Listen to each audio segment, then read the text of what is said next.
आज मैं बहुत गर्व के साथ एक बात का जिक्र करना चाहता हूं। आज से 100 साल पहले एक संगठन का जन्म हुआ, राष्ट्रीय स्वयंसेवक संघ। 100 साल की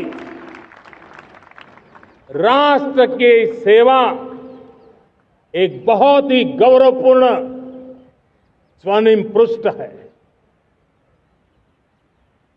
व्यक्ति निर्माण से राष्ट्र निर्माण के संकल्प को लेकर के 100 साल तक मां भारती का कल्याण का लक्ष्य लेकर के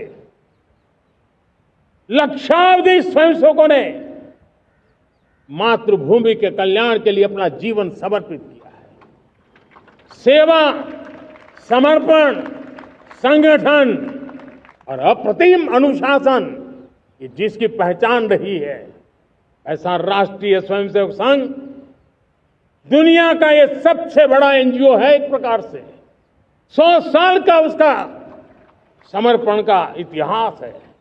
आज लाल किले की प्राचीर से 100 साल की इस राष्ट्र सेवा की यात्रा में योगदान करने वाले सभी स्वयंसेवकों को आदरपूर्वक स्मरण करता हूं और देश गर्व करता है राष्ट्रीय स्वयंसेवक संघ की इस 100 साल की भव्य समर्पित यात्रा को, और हमें प्रेरणा देता रहेगा।